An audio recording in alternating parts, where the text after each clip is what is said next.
얘들아, 연속 스펙트럼은 뜨거운 물체에서 여러 가지 빛이 다 나오기 때문에, 여러 가지 파장의 빛, 여러 가지 빛이 나오기 때문에 나타나는데, 선 스펙트럼은 왜 나타났을까? 옛날 과학자들이 엄청 고민했습니다. 이것 때문에 굉장히 유명한 과학자들이 많이 나타나게 되는데, 선 스펙트럼 때문에. 선 스펙트럼은 왜 나타날 수 있을까? 고민을 했는데, 보어라는 사람이 결론을 좀 만들었어.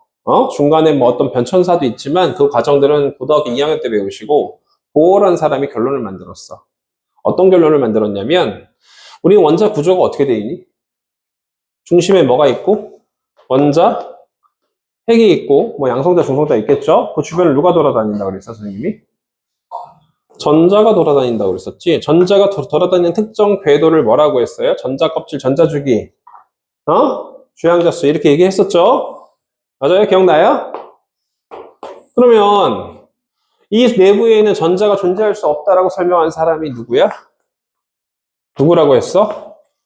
보어란 사람이 선 스펙트럼을 설명하게 돼요. 이 모형을 가지고. 보어의 원자 모형에는 원자 핵이 있고 주변에 전자가 돌아다닐 수 있는 특정 궤도들이 존재를 하는데, 전자 껍질, 전자 궤도, 전자 주기가 존재하는데 이 사이에는 전자가 존재할 수가 없다라고 보어는 얘기를 하고, 안쪽부터 낮은 에너지를 갖는 껍질이라고 얘기를 했습니다. 전자가 갖는 에너지가 낮대. 전자가 갖는 에너지가 어떻대? 작대.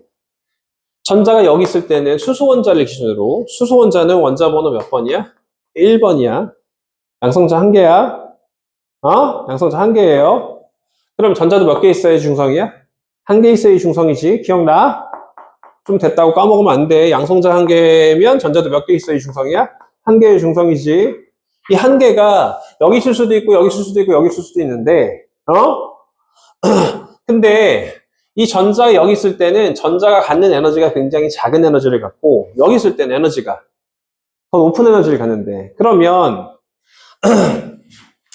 정확하게는 얘는 마이너스 1312kJ/몰이라는 n제곱분의 kJ/몰이라는 값을 갖는데, 이것까지 외울 필요는 없고, 여기서 n이라는 거 1껍질, 2껍질, 3껍질이 있는데 그것까지 외울 필요는 없고, 전자가 첫 번째 껍질에서 갖는 에너지가, 첫 번째 껍질에 갖는 에너지가 에너지가 작은 에너지를 가진다면, 얘는 그거보다 어떤 에너지를 가져? 더 많은 에너지를 가져. 얘는 그거보다 더 많은 에너지를 갖고. 그러면 쓸까요? 전자가 갖는 에너지 값을, 수소원자의 전자가 갖는 특정 궤도 위에서 갖는 에너지 값을 에너지 준위라고 합니다. 다시 뭐라고 해요? 에너지 준위. 첫 번째 껍질의 에너지 준위는 마이너스 1제곱분의 1312kJ/몰인데 귀찮으니까 K 만큼의 에너지를 갖는데, 그러면 두 번째 껍질에서는 마이너스 2의 제곱분의 K만큼의 에너지를 갖는다는 걸 누가 찾아? 보어가 찾아. 마이너스 3의 제곱분의 K만큼의 에너지를 갖는다는 값을 찾아. 무한대 껍질에서는 갖는 에너지가 0. 무한대 껍질에서 전자가 갖는 에너지는 0. 이렇게 얘기를 합니다. 이 사이에는 전자가 존재할 수가 없고요. 그러면 자 봐. 여기 전자가 갖는 에너지 값이라고 해서 이걸 에너지 준위라고 해요. 다시 뭐라고 해요? 에너지 준위라고 합니다. 에너지 준위. 다시 에너지 준위라는 단어 뜻이 뭐야? 이렇게 써볼게. 에너지 준위라는 건 전자가 원자 핵을 돌고 있는 전자가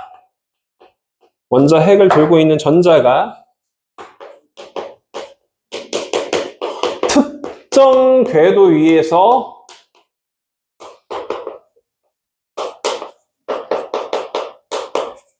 있을 때 전자가 갖는 에너지 값이야. 전자가 갖는 에너지 값을 에너지 준위라고 하고, 이때 에너지 준위는 EN이라고 표현하고 마이너스 N제곱분의 K라고 표현하시면 돼요. 이게 전자의 에너지 준위 구하는 공식이야. 1이면 1 들어가고 2면 2 들어가는 거야. 그러면 첫 번째 껍질이 에너지 준위가 많다고 했어? 두 번째 껍질의 에너지 준위가 더 크다라고 했어? 1 들어가면 마이너스 K, 마이너스 4분의 K. 0, 마이너스 4분의 K, 마이너스 K. 누가 더 에너지를 더 많이 갖는 거야?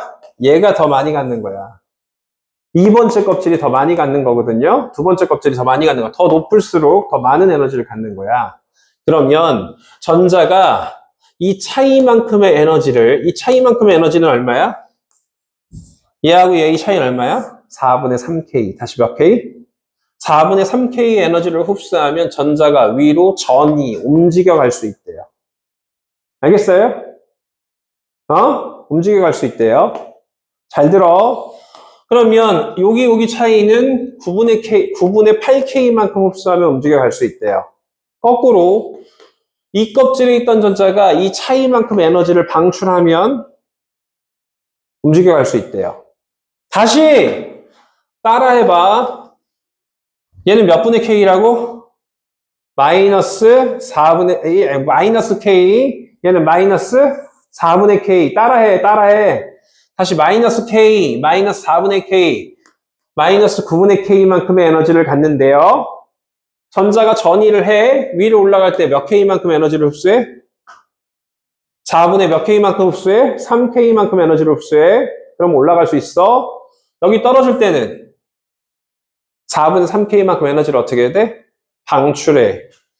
흡수하면 흡수 스펙트럼, 방출하면 무슨 스펙트럼이 만들어진다는 얘기야? 방출 스펙트럼이 만들어진다는 얘기야. 단 얘가 무슨 에너지를 흡수해서? 빛 에너지를 흡수해서. 다시 무슨 에너지를 흡수해서? 빛 에너지를 흡수해서 위로 올라갈 수 있다는 뜻이고, 떨어질 때도 무슨 에너지를 방출하면서? 빛 에너지를 방출하면서 방출 스펙트럼이 만들어진다는 걸 찾게 됩니다. 다시 스펙트럼은 뭐하고 상관이 있어요? 에너지 준위하고 상관이 있습니다. 스펙트럼 뭐하고 상관이 있어요? 에너지 준위하고 상관이 있습니다. 응? 자, 고2 때는 너무 중요한 내용인데, 너무 중요한 내용인데, 고1 때는 뭐는 알고 있어야 돼? 흡수 스펙트럼 올라가는 거다. 방출 스펙트럼 어떻게 되는 거다? 떨어지는 거다. 라고 생각하시면 돼요, 전자가. 그걸 보호가 찾아냅니다. 에너지 준위. 전자가 특정 궤도에 있을 때 전자가 갖는 에너지 값을 에너지 준위라고 하고, 전자가 흡수하거나 전이하는 동안, 전이는 움직여간다는 뜻이야. 다시 전자가 움직이는 걸 뭐라고 해요? 전이라고 합니다. 전자의 전이시라는 뜻은 전이할 때, 전자가 전이할 때, 움직여갈 때, 흡수하거나 혹은 방출하는 에너지는 에너지 준위만큼 흡수하는 게 아니라 얼마만큼 흡수하거나 방출해요? 에너지 준위 차만큼. 다시 원자핵 주변의 첫 번째 껍질 마이너스 1분의 K, 두 번째 껍질 마이너스 몇 분의 K? 4분의 K, 마이너스 9분의 K. 이런 식으로 되는데 얼마만큼 흡수했어? 4분의 3K만큼. 전자가 움직여갈 때 흡수하거나 흡수하는 에너지 얼마만큼이야? 4분의 3K만큼. 떨어지는 거 4분의 3K만큼. 여기서 올라가는 거 36분의 5K만큼, 36분의 5K만큼. 9분의 8K만큼, 9분의 8K만큼. 이렇게 흡수하거나 방출한대요. 알겠어요? 자, 그래서 방출하는 에너지는 에너지 준위가 아니라 에너지 준위 차만큼 에너지를 흡수하거나 방출하더라. 라는 걸 보어가 찾아냅니다. 흡수할 때는 무슨 스펙트럼? 흡수 스펙트럼. 방출할 때는 무슨 스펙트럼? 방출 스펙트럼이 만들어진대요. 자, 스펙트럼을 건드렸으니까 스펙트럼을 끝을 볼게요. 알겠어요? 그래도 고등학교 1학년 수준에서 나올 수 있을 만한 가장 최대한을 가르칠 거예요. 선행이지만 나는 어설프게 찔끔 가르치는 거 별로 안 중요해. 이런 게 있대, 이런 게 있대. 소개만 하고 넘어가면 연결이 안 되잖아. 연결을 시켜주기 위해선 배경 지식이 좀 많이 필요해서 어쩔 수 없이 조금 더 많은 체계 없는 내용까지 얘기를 할 거예요. 자, 다시 한번 이 어려우라고 얘기하는 게 아니라 이해가 안 되는 부분을 이해시켜주기 위해서 개념의 흐름을 만들어주기 위해서 지금 얘기를 하고 있는 겁니다. 자, 그래서 원자의 구조하고 상관이 있어. 흡수 스펙트럼하고 방출 스펙트럼 뭐하고 관련이 있어? 원자의 구조하고 관련이 있어. 빛이 딱 왔어. 빛 에너지가 딱 여기를 올라갈 수 있을 만큼의 얘가 흡수하면 위로 딱 어떻게 된다고 흡수하고 위로 올라가. 그러면 다른 진동수의 빛은 다른 파장의 빛은 통과를 하는데 얘만 안 나오니까 무슨 스펙트럼이 만들어지는 거야? 이 빛은 안 나타나고 흡수 스펙트럼이 만들어지는 거야. 빛 에너지가 딱 올라갈 수 있는 에너지하고 맞닥뜨렸을 때, 이 차이만큼하고 딱 맞았을 때, 그때만 흡수하거나 방출하게 돼 있어요. 자, 그래서 스펙트럼에 대해서 끝을 봅시다. 칠판을 지우기 전에 요거 좀 써놓으세요. 아, 여기다 써놓지 말고 더 앞쪽에 써놓을까요? 나도 책을 좀 가져올게.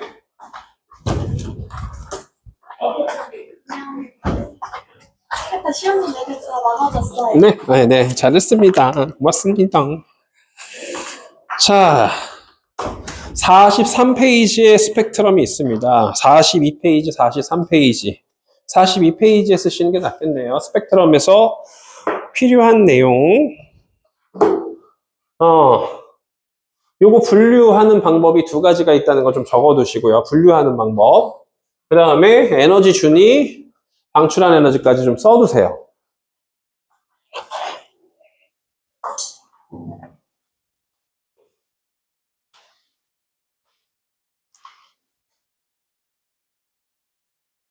(42페이지) (3페이지에) 이 내용을 좀 적어 두시면 좋을 것 같아요.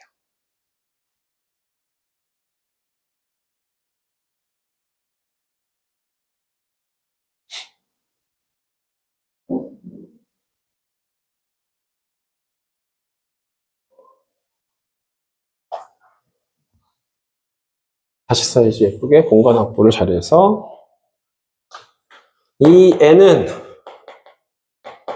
마이너스 n제곱분의 k다 라는 식이 있습니다.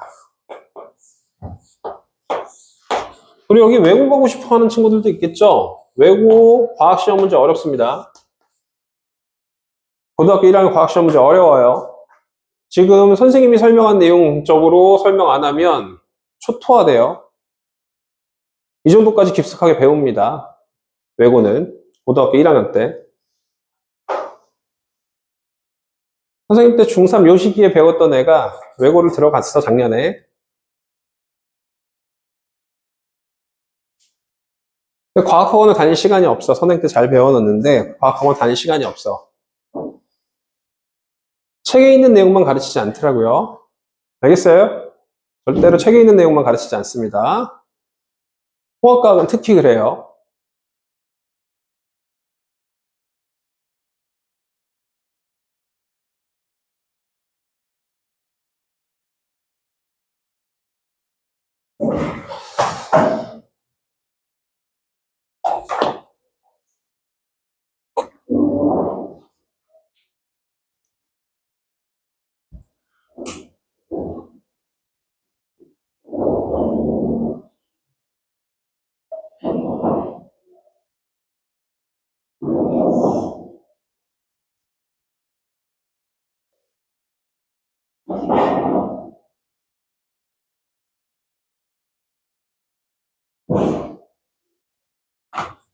자, 이걸 좀 지워볼까요?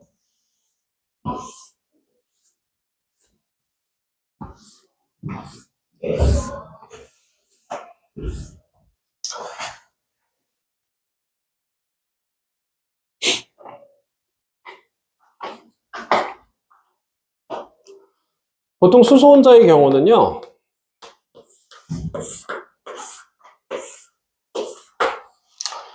하나, 둘,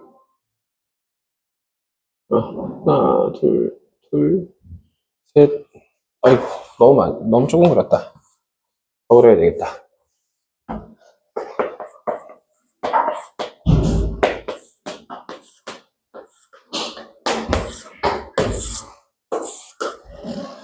n equal 1, 2, 3, 4, 5, 6, 7, 넷, 7번까지 존재했을 때 빨간색 다시 뭐가 방출돼? 빨간색 방출됩니다. 전자가 이렇게 떨어질 때 무슨 색깔이 방출돼요? 빨간색. 빨간색이 방출돼요. 이렇게 떨어지면 주황색, 노란색, 파란색, 보라색 방출돼요. 5가지 가시광선이 있고요. 그럼 나머지는요. 자외선, 자외선, 자외선, 자외선이라는 빛이 방출돼요. 자외선이 에너지가 커서 그런데 어쨌든 그런 빛들이 방출됩니다. 알겠어요? 거꾸로 올라갈 땐 그 빛이 흡수하는 거고요. 특정 색깔의 빛이 정해져 있어요. 특정 색깔의 빛이 정해져 있습니다. 자, 5번째, 그림으로 분석을 할 줄 알아야 돼. 다시 뭘로 분석할 줄 알아야 돼? 그림으로 분석할 수 있어야 돼요. 그림으로 분석을 할 수 있어야 되는데, 고온의 광원, 다시 무슨 광원? 고온의 광원이 있고, 뜨거운 물체야. 뜨거운 물체야. 얘가 빛을 방출할 때는 여러 파장의 빛이, 여러 진동수의 빛이 동시에 방출한대요. 고온의 물체에서는 여러 파장의 빛이 동시에 발생한대요. 무슨 광이 발생을 해요? 백색광이 발생합니다. 다시 무슨 광이 발생해요? 고온의 광원에서는 뭐가 발생을 해요? 백색광이 발생합니다. 걔를 갖다 뭐에 통과시키면? 프리즘에 통과시키면 쫙 갈라져서 나온 빛이 띠가 어떻게 나타난대요? 빨주노초 파남보가 위에서부터 결정돼서 주노초 파남보가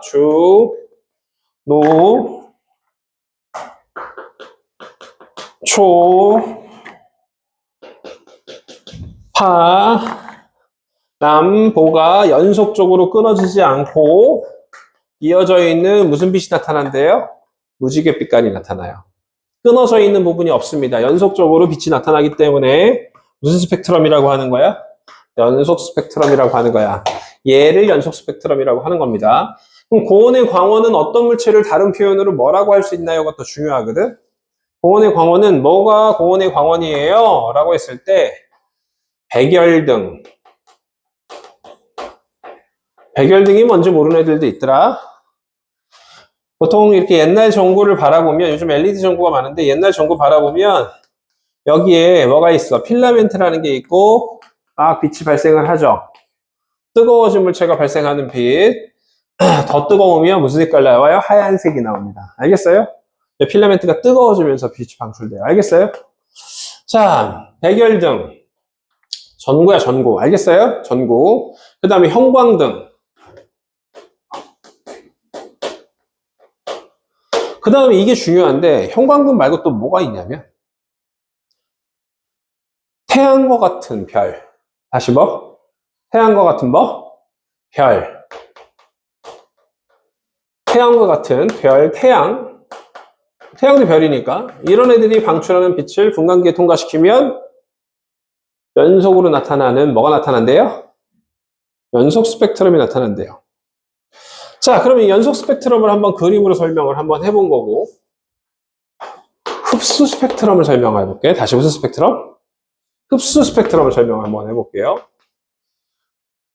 야, 이걸 어거지로 외우는 거야. 명칭이라는 거에 대해서 외우기 어려운 친구들이 좀 힘들긴 하겠지만, 일단 근본적인 그림 구조를 이해를 하시는 게 되게 중요합니다. 알겠어요? 그림 구조를 이해하고 뭔가를 단어를 외워야지. 그러면 흡수 스펙트럼은 이거는 연속 스펙트럼의 그림을 그린 거고, 흡수 스펙트럼을 한번 설명을 한번 해보려면 역시 고온의 광원에서 나온 빛이 별 같은 녀석에서 나오는 빛이어야 돼. 별에서 무슨 광이 나와? 위에서 했던 거랑 똑같으니까 무슨 광이 나와? 에이, 똑같다고 했는데 왜 대답이 없어? 무슨 광? 백색광이 나와야지. 그쵸? 그런데 여기에 저온의 기체를 통과시킬 거야. 다시 무슨 기체를 통과시킬 거예요? 저온의 기체를 통과시킬 거예요. 저온의 기체, 뭐 수소 같은 저온의 기체나 뭐 헬륨 같은 저온의 기체를 통과를 하게 되면, 그럼 원자핵을 돌고 있던 전자들이 보통 저온은 낮은 에너지 상태였다가 이 빛을 특정 파장의 빛을 흡수해서 위로 어떻게 돼요? 얘네 전자들이 점프를 해버려요. 알겠어요? 더 높은 에너지로 올라가 버립니다. 그러면 빛이 다 흡수될까요? 일부만 흡수될까요? 일부만 흡수됩니다. 알겠어요? 다시 백색광이 정원의 기체를 통과할 때 그냥 흡수돼? 일부 흡수돼? 일부 흡수돼요. 느끼세요. 상상하시고. 그러면 일부 흡수되면 전자가 위로 올라가면서 일부가 흡수됩니다. 전자가 올라가면서 일부가 흡수돼요. 그리고 남은 빛이 뭐에 통과를 시켜주면? 분광기에 통과시켜주면, 다시 뭐에 통과시켜주면? 분광기에 통과시켜주면 무지개 바탕에 검은색 선이 나타나요. 다시 무슨 바탕에 검은 선? 나는 이거 명칭이 없는데 내가 만든 거야. 니들 외우기 좋으라고. 무지개 바탕에 검은 선. 검은 선은 왜 나타났어요? 흡수됐으니까 나타났다고. 다시 뭐 됐으니까? 흡수돼서 사라진 게 검은 선으로 나타나는 거야. 무지개 바탕에 검은색 흡수선이 나타납니다. 빨주노초 파남보를 다시 그려야 돼? 아우 힘들어. 자, 빨주, 노초, 파남보. 노초, 파, 남은 없으니까 그냥 보라색으로. 이렇게 돼 있는데 여기에 선들이 존재합니다. 어떤 검은색 흡수선들이 존재합니다. 검은색 흡수선들이 존재한다고 표현합니다. 얘하고 차이점, 무슨 선 차이가 있어야 돼? 검은색 흡수선의 차이가 나타나는 거야. 이 기체가 흡수선을 만들어주는 거야. 기체가 기체 안에 있는 전자들이 위로 뭐 할 때? 점프할 때 그냥 흡수돼서 올라가는 거기 때문에 일부 흡수돼서 날아갔기 때문에 날아가 버린 거야. 그래서 걔가 나타납니다. 그러면 이제 세 번째 무슨 스펙트럼? 방출 스펙트럼. 다시 무슨 스펙트럼? 방출 스펙트럼. 선 스펙트럼이라고도 하는 방출 스펙트럼은 어떻게 나타나느냐? 고온의 기체. 선생님, 고온의 기체는 어떻게 돼 있어요? 고온의 기체는 일반적으로는 이제 세 번째 방출 스펙트럼에 대한 얘기를 할 건데, 고온의 별 근처에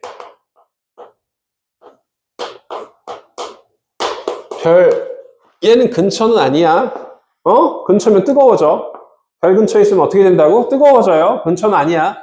고온의 별 근처에 고온의 기체가 있어. 응?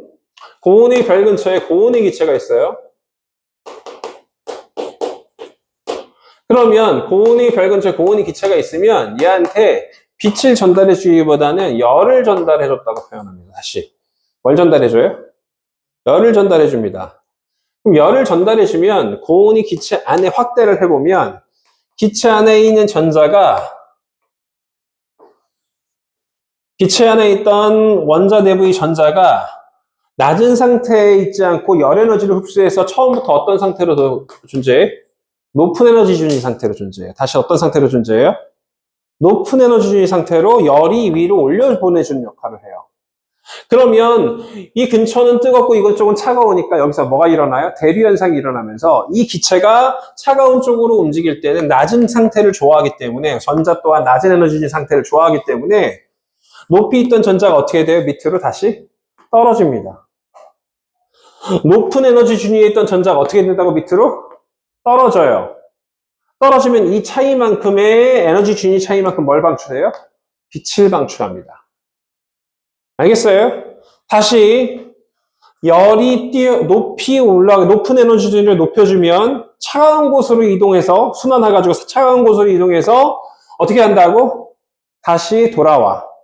그러면 올라갈 때는 빛도 올라가게 하고 열도 올라가게 하고 전기 에너지도 올라가게 해주는데 신기하게 떨어질 때는 빛만 방출해. 신기하게 떨어질 때는 뭐만 방출해요? 빛만 방출합니다. 그래서 고온의 기체에서 방출하는 빛이 특정 파장의 빛만 딱 나와요. 몇 개의 특정 파장의 빛만 딱 나오는데 얘를 갖다가 뭐에 통과시켜주면? 분광기에 통과시켜주면 검은색 바탕에 색깔선이 나타나요. 왜? 아주 극히 일부의 방출선들이 나타나는 거거든요. 그래서 보라색이 이런 식으로 띡띡 검은색 바탕에 색깔선들이 나타난다고 했었죠. 검은색 바탕에 색깔선들이 이렇게 나타납니다. 색깔선들이 나타나요. 검은색 바탕에 색선들이 나타난다고 생각하시면 돼요. 다시 이게 명칭이 없어서 얘는 무슨 빛깔 나온다고? 무지개가 나온다고 생각하시면 되고 얘는 무지개 바탕에 무슨 선?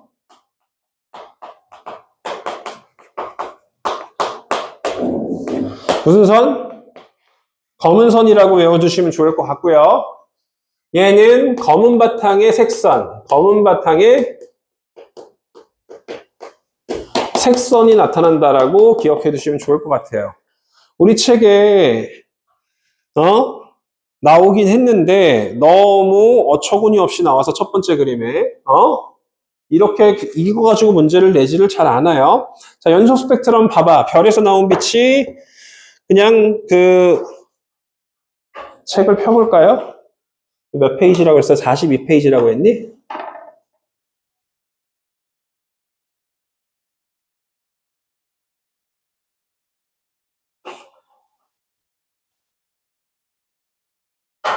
자, 여기 칠판 한번 보세요. 칠판이랑 책이랑 좀 비교해 보세요. 근데 더 확대가 안 돼, 이게. 자, 별빛이 이렇게 나왔는데 이 흰색으로 되어 있는 이 부분 앞에 뭐가 있다고 생각하세요? 프리즘이 있다고 생각하세요. 알겠어요? 그래서 프리즘을 통과한 다음에 연속 스펙트럼. 별빛이 저온의 기체를 통과를 하고 그 뒤에 흰색 바로 전에 뭐가 있어요? 프리즘이 있어서 갈라져 나온 띠 흡수 스펙트럼. 무지개 바탕의 검은 선. 그 다음에 고온의 기체에서, 그럼 얘가 얘한테 뭘 전달해 준 거야? 열을 전달해 주고 고온의 기체에서 나온 빛을 프리즘에 통과시켜주면 무슨 스펙트럼? 방출 스펙트럼. 선생님이 지금 해놓은 그림을 이렇게 간략하게 표현했습니다. 알겠어요? 똑같은 그림이에요. 나는 좀 크게 그려준 거고 얘는 좀 작게 그려져 있습니다. 그래서 나타나는데 같은 기체면 다시 하나 적어볼래? 여기 어디 있는지 모르겠어서 좀 크게 적어놔봐. 같은 기체면 흡수선의 위치와 방출선의 위치가 어떻다? 같다. 다시 같은 기체면 한마디로 이 고온의 기체하고 이 저온의 기체가 똑같잖아?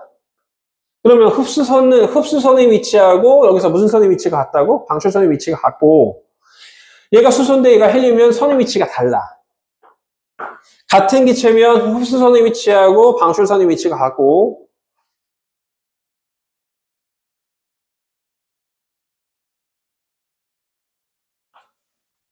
같은 기체면 흡수선의 위치와 방출선의 위치가 같고 다른 기체면 흡수선의 위치와 방출선의 위치가 다르다. 라고 얘기를 할 수 있습니다. 선의 위치가 똑같다는 거는 빛의 진동수랑 파장이 똑같다는 뜻이야. 알겠어요? 선의 위치가 똑같다는 건 빛의 진동수와 파장이 똑같다라는 뜻도 됩니다. 자, 맨 밑에 선 스펙트럼이 나타나는 원리, 선생님이 설명한 내용을 이렇게 설명할 수 있습니다. 위로 올라갈 때는 무슨 스펙트럼?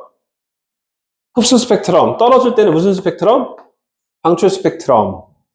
올라가게 할 때는 빛만 가능해? 열이나 전기도 가능해? 열, 전기, 에너지도 가능합니다. 올라가게 하는 건. 떨어질 때는 뭐만? 빛만 방출한다고 써놓으세요. 알겠어요? 다시 올라갈 때는 열, 전기, 빛 다 되고요. 떨어질 때는 빛만 나온대요.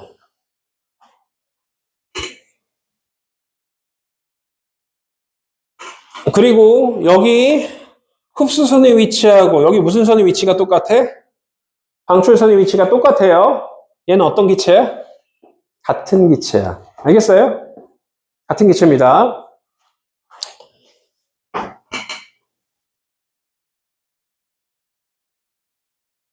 자, 원소의 선 스펙트럼 해가지고 나와 있는데 여기 봐봐. 수소, 헬륨, 나트륨 선의 위치가 똑같나요? 다르나요? 이건 좀 잘 안 나오니까 니들 책 봐봐.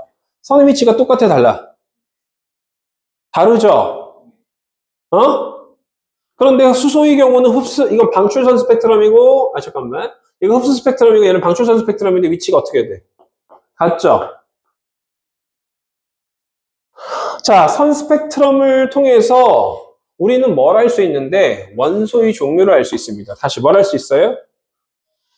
선 스펙트럼 분석을 통해서 우리가 알 수 있는 사실 원소의 종류를 알 수 있습니다. 원소의 질량비라는 건 원소가 얼마나 많은지 밀도를 뜻해요. 우주에 얼마나 많은 원소들이 있는지 우주의 밀도라고, 그러니까 원소의 밀도라고 적어둘까요? 원소의 뭐? 밀도. 얼마나 많은지, 얼마나 많이 뭉쳐있는지를 알 수 있다고. 밀도가 뭐라고? 얼마나 많이 뭉쳐있는지. 그런 거를 알 수 있어요. 얘는 뭘 통해서 알 수 있어요? 원소의 종류는 선의 위치를 통해서 알 수 있죠. 얘는 선의 굵기를 통해서 알 수 있어요. 선의 뭘 통해서? 굵기를 통해서 알 수 있습니다. 선이 굵으면, 같은 원소의 밀도가 굉장히 어떻게 되어 있는 거야? 밀집되어 있는 거야. 그걸 유추해가지고 그걸 또 해석해서 질량비까지 만들어낼 수 있기 때문에 일단 밀도를 통해서 질량비를 확인할 수 있기 때문에 밀도를 알고 있으셔야 됩니다.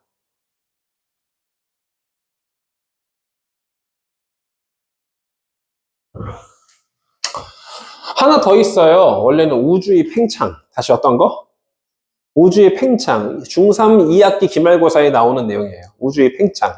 그거 나중에 설명해 줄게. 응? 시험 들어가는 학교들. 우주의 팽창도 설명할 수 있어요. 3번 해가지고 뭘 설명할 수 있다고? 우주의 팽창까지도 설명할 수 있습니다. 자, 선 스펙트럼을 통해서 우주의 팽창, 우주가 팽창하고 있다는 것도 확인할 수 있대요. 되게 재밌어요. 또 알면 되게 재밌습니다. 이해가 되면 되게 재밌어요.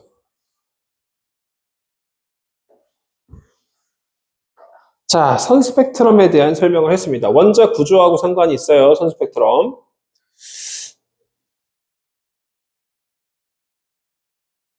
선 스펙트럼 문제만 한두 문제 풀고 넘어가 봅시다. 자, 여기 많네. 어휴, 여기 많다야. 여기 몇 페이지냐면 49페이지. 맞네.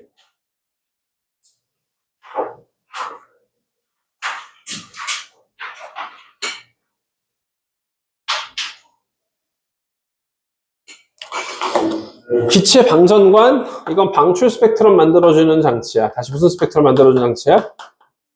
방출 스펙트럼 만들어주는 장치인데 이 박스 안에다가 전압을 가해 전기 에너지를 공급할 거야. 다시 뭘 공급할 거야? 박스 안에다가 전기 에너지를 공급하는 거야. 박스 안에다 뭘 공급해 준다고? 전기 에너지. 그럼 원자 핵 주변의 전자들이 올라갈 때는 빛, 열, 전기 에너지 다 흡수해서 올라간다고 했었죠? 그쵸? 근데 올라갔던 전자는 다시 어떻게 되려는 성질을 가지고 있다고? 내려오려는 성질을 가지고 있어. 알겠어요? 그러면서 전압을 통해서 올려준 전자들이 온도가 낮은 쪽에서 떨어지면서 방출하는 빛을 만들어주는 거야. 알겠어요? 떨어지면서 전압을 통해서 올라갔던 전자들이 떨어지면서 나오는 빛을 만들어내는 게 방전관이야. 알겠어요? 무조건 무슨 스펙트럼만 만들어져요? 떨어지면서 나오는 거라서 방출 스펙트럼만 나옵니다. 알겠어요? 빛의 방전관. 그래서 모두 방출 스펙트럼입니다. 모두란 말 맞아요? 방출 스펙트럼입니다. 올라갈 때는 흡수, 떨어질 때 방출. 올라갈 때는 흡수, 떨어질 때 방출이야. 자, 원소마다 스펙트럼이 나타난 방출선의 위치는 똑같아요? 달라요? 다 달라요, 원소마다.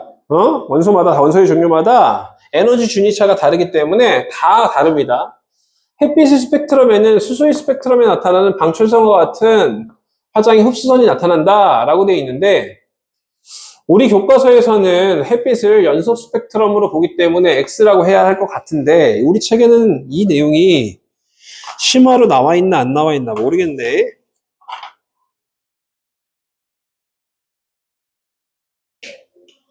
음, 48페이지 맨 밑에를 보면 정확하게 나와 있네. 이것도 하이탑이라고. 햇빛은 우리 지구에 그냥 오냐 아니면 오는 동안에 진공에 가까웠지만 기체들이 사이에 끼어있니? 다시 태양과 지구 사이 완전한 진공이야? 기체들이 있어? 기체들이 있다고 보는 거야. 그러면 태양으로부터 지구 사이는 공간이 많기 때문에 저온의 기체를 통과했다고 봐서 태양의 스펙트럼 햇빛을 뭘로 본 거야? 흡수 스펙트럼을 본 거야. 다시 뭘로 본 거예요? 흡수 스펙트럼을 본 겁니다. 적어두세요. 태양의 스펙트럼, 햇빛 같은 경우는 태양의 스펙트럼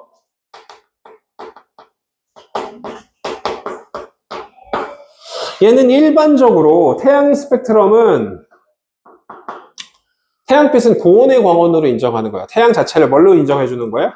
고온의 광원. 그러면은 원래 뭘 만들어야 되는데? 연소 스펙트럼을 만들어야 되지. 근데 지구로 오는 동안 햇빛은 지구로 들어와야지 햇빛이라고 부르는 거라서 지구로 오는 동안에 뭘로 하는 거야? 저온의 기체를 통과해서 흡수 스펙트럼으로 바뀌었다고 보셔야 돼요. 그게 정확한 건데 학교에서는 그냥 외우라고 시켜. 햇빛은 그냥 뭐라고? 연소. 소리. 태양의 스펙트럼은 뭘로? 연속이라고 외우고 시키고 햇빛은 뭘로 외우라고 시켜요? 흡수라고 외우라고 시키기도 하지만 가끔씩 뭘로 하기도 해요? 연속으로 학교에서 알려주기도 합니다. 이거 학교마다 선택이 달라요. 알겠어요? 다시 이거 학교마다 선택이 어떻게 된다고? 달라요. 어떤 학교에서는 흡수를 알려주고 어떤 학교에서 뭘로 알려줘요? 연속으로 알려줍니다. 정확하게는 뭐가 맞아요? 흡수가 맞죠. 왜? 저온의 기체를 통과하는 거니까. 그래서 하이탑은 정확하게 알려주는 것 같아. 알겠어요? 정확하게는 흡수가 많은데 이 학교 선생님들이 막 교과서도 지 멋대로야. 이거 혼나야 돼 좀. 응? 그래서 학교 선생님이 가르치면 그게 답이구나 하고 외우실 수밖에 없습니다. 알겠어요? 정확히는 흡수가 맞는데 그런데 학교에서 뭘로 알려주는 경우도 있다고? 연속으로 알려주는 경우도 있다. 그렇게 아예 적어놔. 햇빛은 흡수 스펙트럼이 맞지만 학교마다 뭘로 알려주는 경우도 있다? 연속으로 알려주는 경우도 있다. 따라서 학교 선생님의 의견대로 외우셔라. 여기서는 우리 책에서는 흡수를 봤기 때문에 흡수선이 나타난다라고 볼 수 있을 것 같아요. 수소의 경우 제일 많기 때문에 수소 같은 파장의 흡수가 나타난다는 것도 맞아요. 별과 성분물질 스펙트럼을 분석하면 오유주의 주요 구성원소를 알 수 있다. 왜? 선의 위치를 통해서 구성원소를 알 수 있어요. 자, 앞의 탐구에 대한 설명으로 옳지 않은 것은 형광등에서는 흡수 스펙트럼이 관측된다. 다시 형광등 어딨니? 형광등 이렇게 돼 있죠. 끊어진 부분이 있나요? 없나요? 흐릿하긴 해도 없죠. 형광등 뭘로 보셔야 돼요? 연속으로 보셔야 될 것 같아요.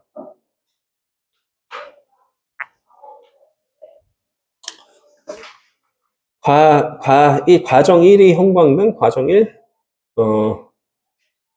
흡수 스펙트럼? 아니야. 틀렸어. 백열등에서는 연속 스펙트럼 맞고, 햇빛에서는 방출 스펙트럼이 나타난다. 이거 틀렸죠? 햇빛은 흡수여야 되고, 과정 2에서 과정 2. 수소, 헬륨, 네온의 방정관.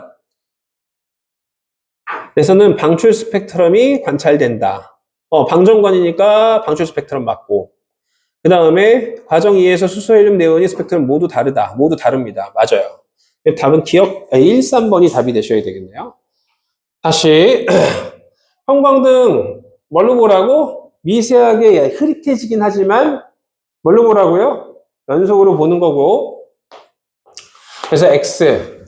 백열등은 연속이라는 게 딱 눈에 보입니다. 딱 보여요. 왼쪽을 보셔야 돼요. 과정 1에서 햇빛에서는 뭘로 나타나는 걸로 나타났어? 검은색 흡수선이 나타났으니까 무슨 스펙트럼? 흡수 스펙트럼. 과정 2의 기체 방정관. 방정관은 방출 스펙트럼만 만들어요. 맞아요. 수소, 헬륨, 네온의 스펙트럼은 원소의 종류가 다르면 선 스펙트럼 위치는 전부 다 어떻다? 다르다. 맞아요. 자, 3번 문제. 그림 가는 백색 광원의 빛이 진행하는데 조심해야 되는 건 백색 광원의 빛만 읽으면 안 되죠. 여기는 그냥 통과했으니까 얘는 무슨 스펙트럼 만들어준 거고, 연속이지만 얘는 무슨 기체를 통과를 했어? 저온의 기체를 통과했으니까 얘는 무슨 스펙트럼 만들어준 거예요? 흡수 스펙트럼 만들어준 거죠. 자, 그러면 가와나의 빛을 프리즘에 통과시켰을 때 나타나는 스펙트럼의 종류 썼네요. 연속, 얘는 뭐? 흡수. 가와나의 스펙트럼이 서로 다르게 나타나는 까닭. 저온의 기체에서 일부의 빛을 흡수했기 때문에, 저온의 기체의 전자가 일부의 빛을 흡수했기 때문에 다르게 나타나겠죠. 4번 문제. 그림 가나다는 서로 다른 종류의 스펙트럼을 나타낸 것이다. 이에 대한 설명으로 옳은 것을 보기서 보는 것은, 야, 이거는 무슨 스펙트럼이야? 연속. 얘도 둘 다? 얘는 뭐야? 검은색 바탕의 색선이니까 무슨 스펙트럼이야? 방출 혹은 선. 얘는 무슨 스펙트럼이야? 흡수. 선의 위치 똑같아요? 달라요? 아, 대답 좀 하지. 선의 위치 똑같아요? 달라요? 나하고 다는? 이런 미친, 같다는 건 도대체 뭐야? 어떻게 같아? 다시, 문제집에 봐. 여긴 그리트에서 잘 안 보이잖아. 문제집에 봐. 어떻게 똑같아? 다르죠? 선의 위치가 하나 정도 똑같다고 해서 같다고 볼 수는 없어요. 어? 전부 다 같아야지 같은 거야. 다른 기체야. 나와 다른 무슨 기체야? 다른 기체예요. 자, 그러면 가는 선 스펙트럼이다. 아니죠. 가는 연속 스펙트럼이니까 틀렸고, 나는 고온의 기체에서 잘 관측된다. 방출 스펙트럼 고온의 기체에서 잘 나타납니다. 햇빛을 프리즘에 통과시키면 다와 같은 흡수 스펙트럼이 나타난다. 우리 책에서는 그렇게 설명하고 있으니까 맞다고 합시다. 자, 그 다음에 5번. 원소 기억 니은 디귿의 스펙트럼과 라고 되어 있는데, 지금 내가 뭐 보는 것 같아? 선의 위치. 다시 어떤 위치? 선의 위치를 보고 있습니다. 선 위치를 보고 있어요. 그러면 기억선이 별 SE 선에 일치하니, 일치하지 않니? 민준이 대답해. 기억에 보이는 선이 별 SE 선과 일치해, 일치하지 않아? 일치하죠. 미치겠네. 여기 선 쭉 그대로 떨어지면 여기 선 있죠? 여기 선 쭉 떨어지면 여기 선 있죠? 별 S는 누구를 포함한다는 뜻이야? 기억의 원소를 포함한다는 뜻이야. 이거 중학교 때도 나와요. 이 고등학교 내용이 아닙니다, 이건. 다시 별 S는 기억을 포함한다. 알겠나요? 맞아요. 또 뭘 포함할까요? 니은은 포함하나요? 디귿도 포함해요. 따라서 니은은 포함하지 않지만 기억하고 디귿은 포함합니다. 그대로 따라가 보면 디귿도 포함해요. 자, 기억, 니은, 디귿의 스펙트럼은 연속 스펙트럼이다. 틀렸죠? 뭐예요? 검은색 바탕의 색선은 무슨 스펙트럼이야? 방출, 방출, 방출. 얘는 뭐 해야 돼? 흡수. 자, 기억, 니은, 디귿의 스펙트럼에서 같은 파장이 방출선이 나타난다. 같은 파장이 보이나요? 하나도 없어요. 왜? A, B, C는 기억, 니은, 디귿은 원소가 완전 다른 종류라서 같은 라인으로 그려지는 게 하나도 없습니다. 알겠어요? 비슷할지언정 같은 선은 하나도 존재할 수 없어요. 알겠어요? 다시 원소 종류마다 선 스펙트럼의 위치는 무조건 다 달라. 알겠어요? 자, 그래서 같은 파장의 방출선이 나타날 수 없습니다. 같은 파장이라면 이렇게 같은 선에 이었을 때 여기도 있고 여기도 있으면 같은 파장이라고 보는 거야. 근데 그게 없어요. 자, 그래서 같은 파장의 방출선은 디귿까지 존재하지 않습니다. 답은 디귿 하나겠네요. 별 SA 스펙트럼에서 나타난 흡수선의 일부는 기억과 디귿에 형성되었다. 맞아요. 기억과 디귿과 일치했기 때문에. 자, 그래서 지금 스펙트럼을 한번 봤습니다. 다시 원래대로 되돌아가서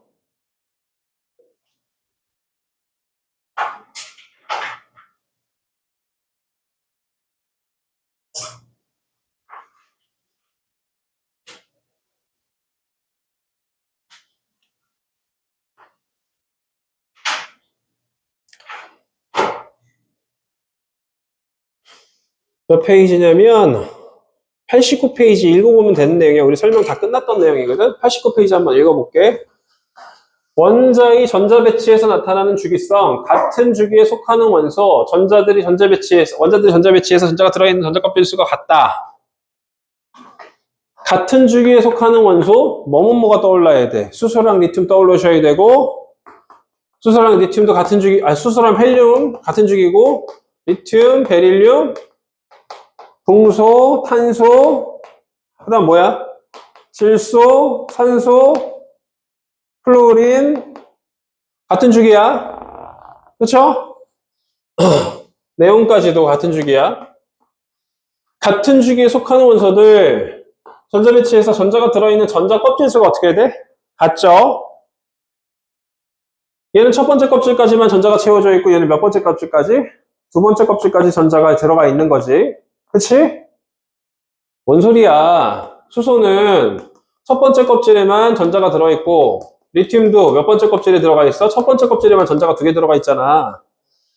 다시 같은 주기 원소는 전자가 들어가 있는 껍질이 개수가 어떻다고? 또 동일하다고. 얘는 한 개 들어가 있고 얘는 몇 개 들어가 있어요? 3번 몇 개 들어가 있어요? 껍질이 개수는 몇 개 들어가 있어요? 두 개가 들어가 있죠. 그 다음 원자번호 4번도 껍질이 개수는 어떻게 들어가 있어요? 두 개가 들어가 있죠. 5번도 두 개가 들어가 있습니다. 플러스 5번도 두 개 들어가 있습니다. 껍질이 개수죠. 전자의 개수가 아니라 껍질이 개수 두 개 들어가 있어요. 그쵸? 자, 껍질이 개수가 똑같습니다. 이때 전자가 들어간 껍질 수는 주기 번호와 같다. 1주기, 2주기, 3주기 원자수들이 어쩌고저쩌고 돼 있습니다. 우리 다 설명했던 내용들이라서 이건 별로 중요하지 않는 것 같아. 밑에 있는 것까지 다 설명돼 있던 거거든. 여기 맨 밑에 한번 읽어봅시다. 원소들이 주기성이 나타나는 까닭. 원소들이 왜 주기적으로 비슷한 성질들이 반복되느냐? 라고 돼 있는데 무슨 전자수가 중요해? 원자과 전자수가 화학적 성질을 결정해요. 다시 누가 화학적 성질을 결정을 해요? 원자과 전자수가 화학적 성질을 결정합니다. 전자를 잃고 얻을 수 있는 개수가 화학적 성질을 결정하기 때문에 비슷한 원소가 주기적으로 반복되는 까닭 1쪽까지 다시 되돌아오기 위해서 원자번호 11번, 3번, 그다음 원자번호 11번, 원자번호 19번 마지막 껍질의 전자수가 동일하게 맞춰지면 화학적 성질이 동일하기 때문에 마지막 껍질의 전자수 같으면 화학적 성질이 동일합니다.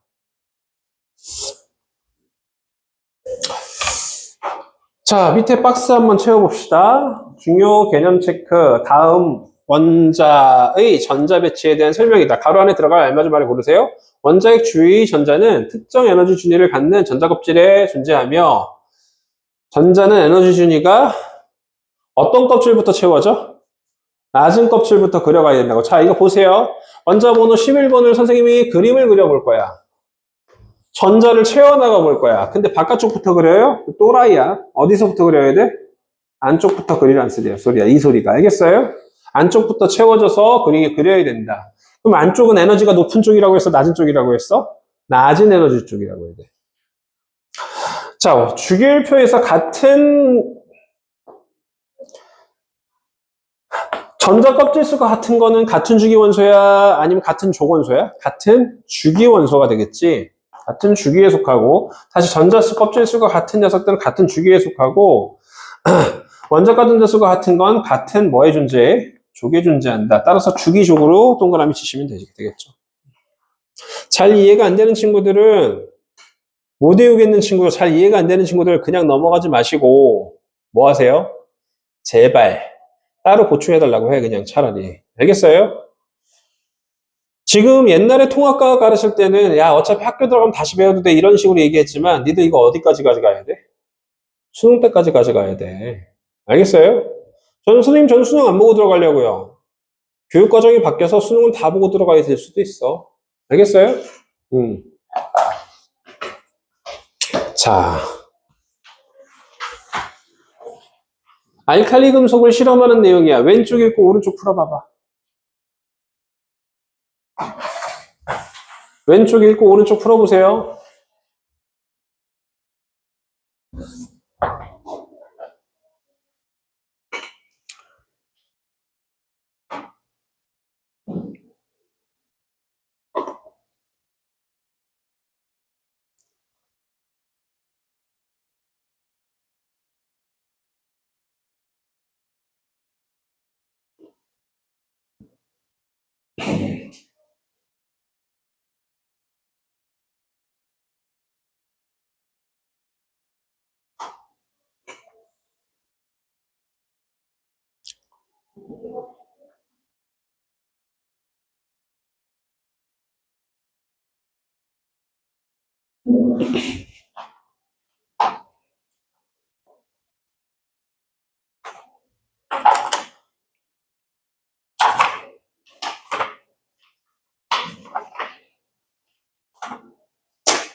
갔다 와.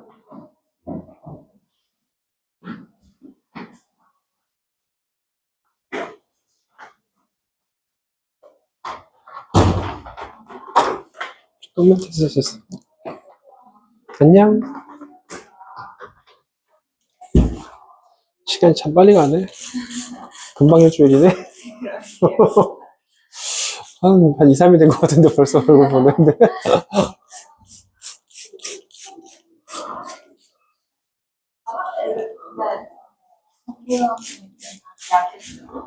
이제 다 계약, 다음 주 월요일이니까 하는 게 어디 있어. 대부분 했고. 계약하지? 하지? 아직 안 했구나, 너네. 응. 대학교는 돈 잘 벌어. 애들 안 가르치고 돈 벌어.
자, 내용 한번 읽어봤나요? 우리 외웠어야 할 내용들이야. 추가적으로 알아야 될 내용들이 몇 가지 있지만, 다시 알칼리 금속은 물과 반응해서 무슨 성을 띈다? 염기성을 띈다. 페놀프탈레인 유격의 붉은색을 띈다는 뜻이야. 또 물과 반응해서 무슨 기체? 수소 기체가 만들어진다는 뜻이야. 괜찮아. 다시 띄울게. 다시 띄울게. 자, 어쨌든 물과 반응해서 염기성을 띠기 때문에 페놀프탈레인 유격의 붉은색을 띠게 만들고 수소 기체 발생을 하기 때문에 다시 수소 기체만 발생을 하기 때문에 수소 기체 잘못하면 어떻게 될 수 있다고 뻥 하고 어떻게 될 수 있어요? 터질 수 있습니다. 이때 열도 발생을 한대요. 이때 뭐도 발생한대요? 열도 발생한다는 내용 설명하지 않았는데 나왔죠? 읽었나요? 다시 수소 기체 발생할 때 열도 발생한답니다. 또 공기 중에 누구와 반응해서 산소랑 반응해서 산화 리튬, 산화 나트륨 이런 식으로 검은색 단면으로 바뀐대요. 은백색 단면이 그런 내용들도 나와 있습니다. 누가 무르대요? 전부 다 무른데 그 중에서도 가장 무른 건 리튬, 나트륨, 칼륨 중에서 나트륨 쪽으로 갈수록 무르대요. 잘 잘린다는 뜻이야. 리튬은 좀 덜 잘리고 나트륨은 좀 잘 잘리고 아주 칼륨은 쉽게 잘 잘린다는 뜻이야. 자, 그렇게 얘기를 하고 있습니다. 자, 그러면 오른쪽에 나와 있는 문제를 한번 풀어봅시다. 앞에 탐구에 대한 설명으로 옳은 것은 동그라미 표, 옳지 않은 것은 X 표시하세요. 리튬, 나트륨은 칼로 쉽게 잘리지만 칼륨은 잘리지 않는다? 에이, 칼륨이 제일 잘 잘린대. 문제를 그냥 읽으면 답이야, 옆에 나와 있는 거. 이거 틀린 애들은 읽지를 못했다는 거죠. 자, 아까 알칼리 금속이 공기 중에 산소와 반응하는 정도를 확인하기 위해 칼로 잘린 단면의 광택 변화를 관찰하면 가장 빨리 변하는 게 어떻게 되는 거야? 산소와 반응을 잘하는 거야. 알겠나요? 검은색으로 변합니다. 가장 빠르게 검은색으로 변하는 게 어떻게 된다고? 반응을 잘하는 거야. 광택 변화를 관찰하면 누가 반응을 빨리 하는지 알 수 있습니다. 알칼리 금속을 동그라미예요.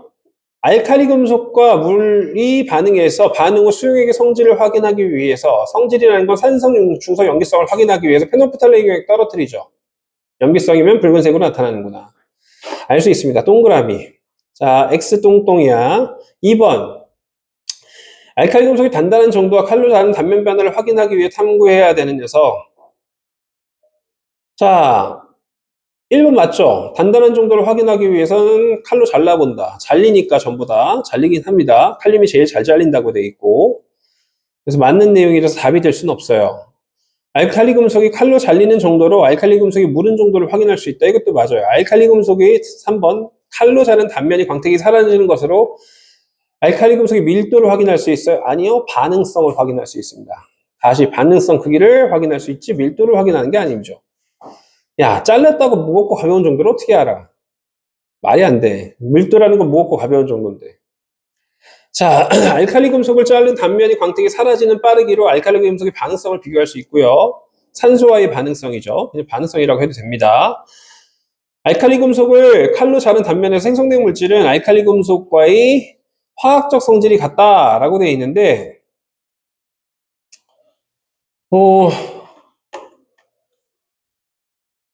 화학적 성질이 같으려면 화학식이 같아야 돼. 화학식이 같아야 돼, 이 경우는. 왜냐하면 화합물은 화학식이 같아야지 화학적 성질이 같은데, 얘들아, 야, 이 좀 조심하세요. 언어적으로 좀 능력을 키우세요. 리튬끼리 금속 결합되어 있는 물질을 그냥 리튬이라고 하거든. 다시, 리튬끼리 금속 결합되어 있는 물질 리튬이라고 해. 나트륨끼리 금속 결합되어 있는 물질도 나트륨이라고 해. 물론 금속 양이온하고 자유전자 사이 결합이지만 어쨌든 이렇게 그려도 상관은 없어요. 얘들아, 그러면 얘랑 얘랑은 화학적 성질이 같다. 이거 학교 선생님한테 판단하라고 하세요. 완전히 비슷해. 왜? 일조원소라서. 같다라고 할 수 있을 만큼. 알겠어요? 완전히 비슷해. 그래서 같다라고 하는 게 학교 책마다 맞다라고 얘기하는 선생님도 있으니까 선생님 같은 거예요, 비슷한 거예요를 확실하게 구분하세요. 알겠어요? 말장난이 시험 문제를 맞고 틀리고 결정하게 됩니다. 이거 말장난으로 들어가요. 느껴지거든요. 알겠어요? 완전 정확하게 비슷하다고 하면 좋지만 같다를 어떤 책에선 맞다라고 하고 어떤 책에선 틀리게 한다고 합니다. 알겠어요? 일종원소들이기 때문에 그것도 학교 선생님 판단을 하셔야 되고 이 통합과학이 말장난이 많아서 완전 싫어 나는. 화학도 별로야. 나는 말장난 많은 거 별로 안 좋아해. 물리를 좋아해. 난 물리 쪽이야. 그래서 말장난 있는 거는 학교 선생님이 판결을 해줘야 돼. 알겠어요? 꼭 물어보세요. 일종원소는 화학적 성질이 비슷하다. 이건 확실히 맞는 거야. 근데 같다? 같다는 맞게 할 수도 있고 거의 비슷하다가 맞기 때문에 거의 비슷한 같다라고 얘기할 수 있나? 아, 이거 좀 애매해. 알겠나요? 맞게 하는 책들도 있어요. 그래서 그런데 Li2O랑 Na2O랑 화학적 성질이 동일하다. 같다라고 얘기하기에는 얘는 또 서로 새로운 물질이니까 같다 좀 애매한 것 같아요. 이것도. 알겠어요? 이건 좀 아닌 것 같아요. 자, 다시 한번 볼라봅시다. 칼로 잘라본다. 이거 맞았죠? 알칼리 금속이 칼로 잘리는 정도로 무른 정도를 확인할 수 있다. 이것도 맞죠? 알칼리 금속 칼로 자른 단면의 변화로 밀도를 확인할 수 있다. 이건 틀렸습니다. 칼로 자른 단면의 광택이 사라지는 빠르기로 알칼리 금속의 반응성을 비교할 수 있습니다. 화학적 성질이 같다를 확인할 수는 없는 것 같아요. 비슷하다. 두 개를 골라야 되는 상황인 것 같아요. 자, 그래도 하이탑은 좀 정확한 것 같아요. 이 책이. 알겠어요? 그래서 하이탑을 제일 쳐줘요. 정확한 게 많아서, 표현적으로도 정확한 게 좀 많아서. 물론 하이탑도 틀리는 경우가 가끔씩 있긴 한데 가장 그래도 정확한 해석이 많습니다. 그래서 학교 선생님이 하이탑 내용하고 좀 다른 내용을 들이댔어. 선생님 하이탑에 이렇게 써져 있는데요. 그럼 그 선생님도 아차 싶을 거야, 약간. 알겠어요? 자, 페놀프탈레온 인용액 지시약입니다. 리튬 조각을 넣고 발생하는 기체를 모으는 속명포를 대어봤대. 물이야. 물하고 리튬이 반응했어. 뭐가 발생을 해? 염기성인 OH-이온이 발생을 하고 무슨 기체도 발생해? 수소 기체도 발생을 해. 대답해 주니까 고맙네. 아주 그냥. 이뻐 죽겠네. 자, 반응 후 시험관에 A가 들어있는 수용액의 변화를 쓰세요 라고 되어 있습니다. 무슨 색으로 변해요? 색 변화니까 붉은색으로 변하죠. 자, 붉은색으로 투명한 색에서 혹은 무색에서 붉은색으로 바꿨다고 사시면 되고, 리튬이 우리 반응할 때 생성되는 기체의 종류 뭐야? H2. H2 확인 어떻게 할까요? 여기서 하나 좀 적어봅시다. 물질 확인하는 어떤 미지 물질을 확인하고 싶어. 투명해. 확인하고 싶어. 물질이나 기체 확인. 기체 확인이라고 해볼까요? 기체 확인. 먼저. 중학교 때 원래 이게 정리가 되어 있었어야 되는데, 수소기체 확인 어떻게 하니?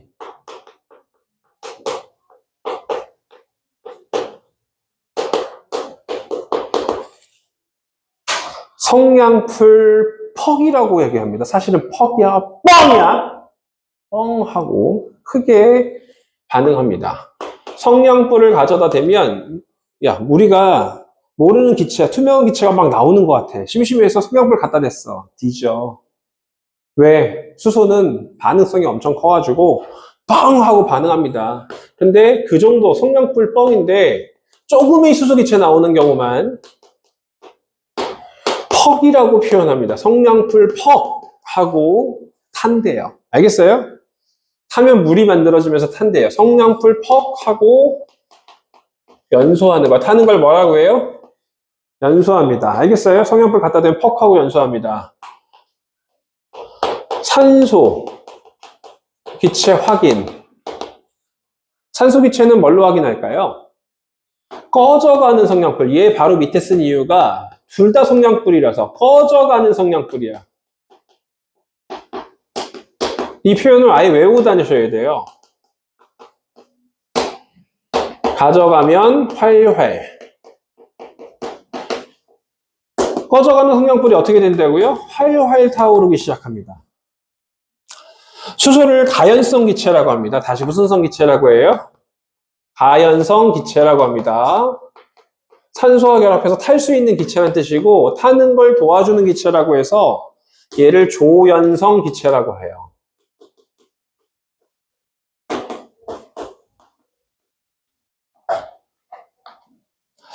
어디 지역에 담배 피지 마세요. 여기 뭐가 있다고? 가연성 기체가 있으니까 담배 피지 마세요. 잘못하면 타니까. 뭐 이렇게 표현합니다. 가연성 물질이 있다. 석유, 석탄 가연성 물질입니다. 또 기체 확인, 염소 기체. 염소 기체. 그 전에 플로린 기체. 무슨 색이라고 했어요?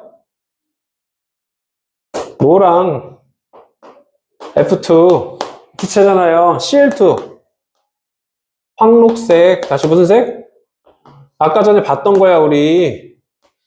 황록색. 그냥 기체의 색을 보고 판단하는 거. 기체의 뭘 보고 판단하는 거야?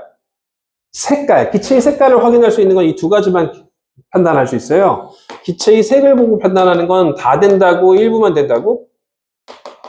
색을 보고 판단하는 거야. 알겠어요? 다른 기체는 안 되고. 근데 Cl2가 확인할 수 있는 방법이 또 있는데, 참고로 Cl2는 색깔을 보고 판단한다. 다시 뭘 보고 판단한다? Cl2 확인. 나는 그냥 다 알려주려고. 내가 알고 있는 모든 지식을. 색을 보고 확인하죠. 그쵸? 무슨 색깔이라고요? 황록색이라고 돼 있죠? 그 다음에 탈색 반응을 해요. 탈색 반응. 다시 무슨 반응? 탈색 반응. 탈색을 시킨대요. 장미꽃, 빨간색 장미꽃을 무슨 투명한, 황록색 기체에 있는 데가 막 갖다 댔어. 흰색으로 바뀌어. 알겠어요? 색깔이 전부 다 무슨 색깔로 바뀐다고? 흰색으로 바뀝니다. 알겠어요? 그래서 탈색 기능을 합니다. X2 색깔이, 모르는 색깔이 있는데 얘가 기체를 통과시키면 무슨 색깔로 바뀐다고요? 흰색으로 바뀌어요. Cl2 기체 확인하는 방법입니다. 뭐 또 다른 방법 더 있겠지만 이 정도만 알고 있으시면 될 것 같고, 또 CO2 확인.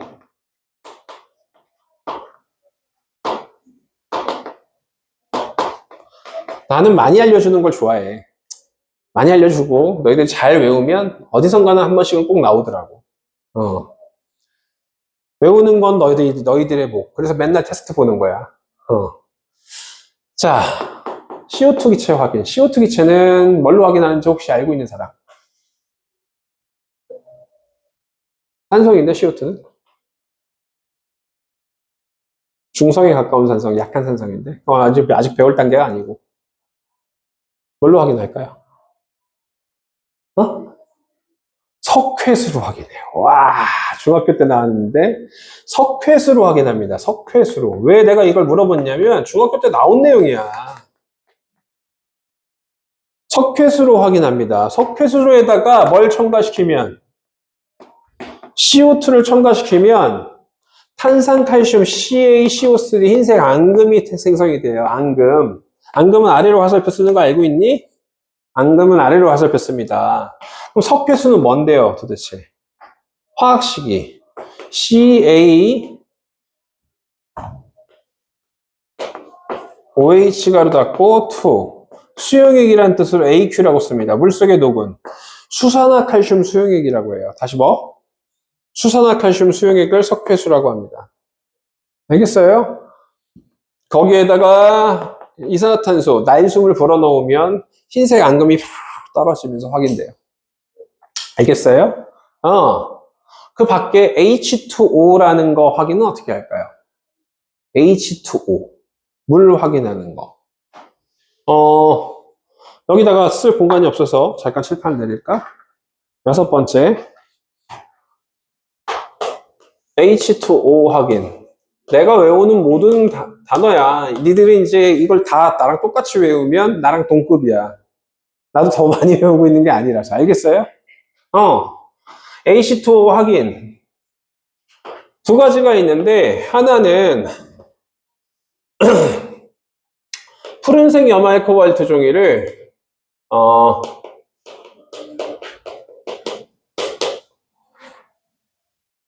푸른색 염화 코발트 종이로 확인을 한대요. 푸른색 염화 코발트를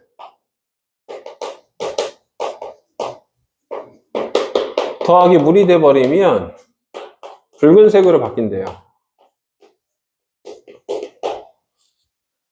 응? 푸른색 염화 코발트에다가 물이 첨가되면 무슨 색으로 바뀐대요? 붉은색으로 바뀌면서 확인이 된대요. 푸른색 염화 코발트를 바꿀 수 있는 건 물뿐이 없나 봐. 붉은색으로 바꿀 수 있는 게. 또 하나, 무수 황산굴이라는 게 있거든요.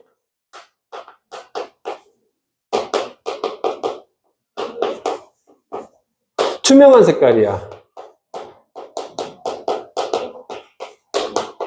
물을 섞어주면 푸르게 변한대요. 이렇게까지 있습니다. 근데 얘는 고일 수준이 아니야. 그냥 내가 알고 있는 지식을 그냥 다 알려준 걸 뿐이야. 알겠나요? 요거는 가끔씩 나와요. 알겠어요? 위에 거. 푸른색 염화 코발트 종이든 액체든, 여기에다가 뭘 첨가시키면? 물을 첨가시키면, 물이 없을 때는 푸른색이지만, 무슨 색으로 바뀐대요? 물이 있으면? 붉은색으로 바뀐대요. 알겠어요? 적어두시고, 외워두시면 좋을 것 같아요. 가연성 기체, 조연성 기체라는 표현도 알고 계셔야 되고, 내가 알고 있는 모든 것들이에요. 확인하는 내용들이야. 모든 미지 것들을 확인하는 방법입니다.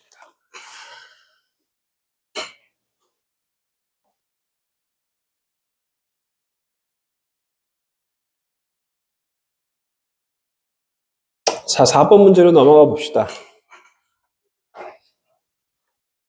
거의 다 끝났어요.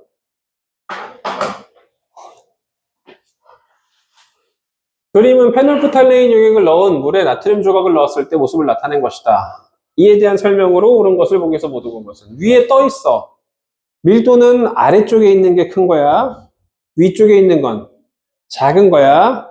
밀도가 크다, 무겁다랑 같은 표현이니까. 자, 나트륨 물보다 밀도가 작아서 뜬 거예요. 맞아요. 나트륨과 물이 반응한 후에 생성된 수용액의 염기성을 띠죠. 왜? 페놀프탈레인 용액 들어가 있나 봐. 붉은색을 보이고 있고, 리튬, 칼륨을 실험해도 수용액의 색 변화는 같죠. 붉은색으로 갖게 됩니다. 다음 하나 풀어보시고 다음 페이지로 넘어가 봅시다.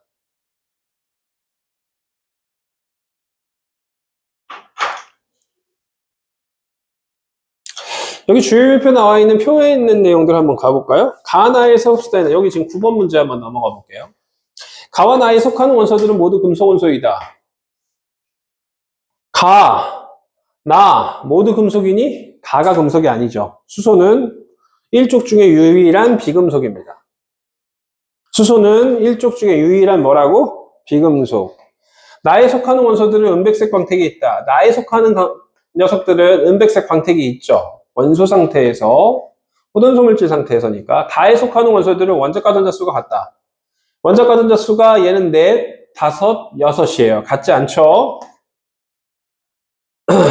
라에 속하는 원소들은 원자 번호가 작을수록 반응성이 크다. 아까 말했죠. 어느 쪽으로 갈수록 반응성이 크다고? 오른쪽? 위로 갈수록 반응성이 크다라고 했습니다. 원자 번호가 작네요. 위쪽이. 반응성이 크다. 이거 맞아요. 답은 니은 리얼이 된다라고 이제 구할 수 있겠죠.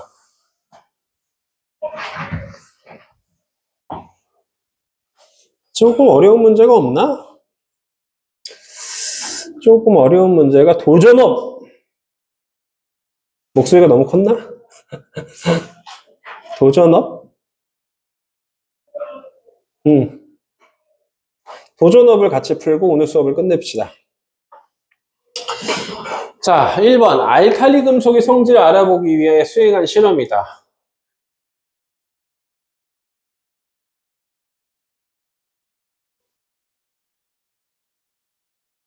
야, 무르다에 해당되는 실험이 어딨어? 없지? 그러면은 기억은 뭐가 적당해? 칼로 잘라본다. 다시 기억은 뭐가 적당해요? 칼로 잘라본다.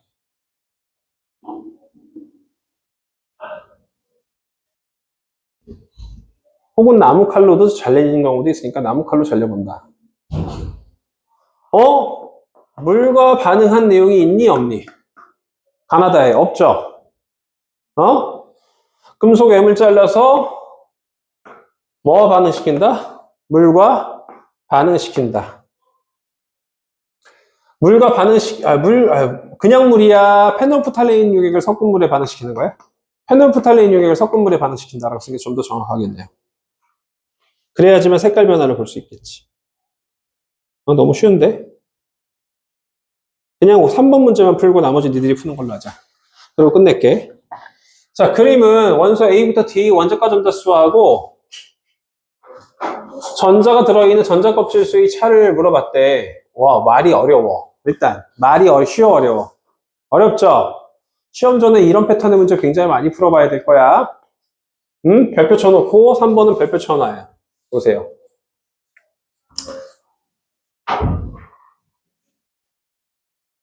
자, A가 이거 경우의수를 다 따져야 돼. A가 되는 것, A가 가능한 경우. 일단은 원자과 전자수 A에서 전자 껍질을 뺐는데 이 절대값이 1이 나오는 경우. 잘 봐. 원자과 전자수에서 가능성의 경우는 1, 2, 1, 3, 2, 2, 3 다 1 나오는 거 아닌가요? 그렇지 않아요? 다시 A는 1이래. A는 몇이래? A 빼기 B가 몇이래? 1이래. 여기다 써볼게. 뭐가 가능하다고요? 2 빼기 1, 1 빼기 몇도 가능해요? 2도 가능하고요. 1 나올 수 있는 경우는 3 빼기 2도 가능하고 2 빼기 몇도 가능해요? 3도 가능해요. 4 빼기 3도 가능하고 3 빼기 몇도 가능해요? 4도 가능합니다. 그런데 우리는 A는 B가 전자 껍질수야. B가 뭐라고? 전자 껍질수야.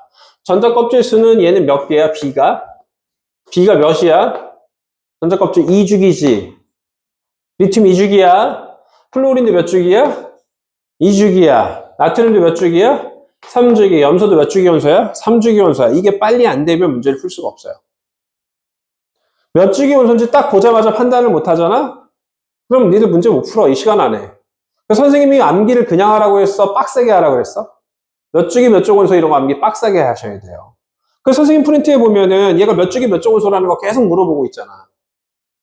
알겠어요? 학교 시험 문제에서 이걸 풀어야 되는데 여기서 벌써 오래 걸려가지고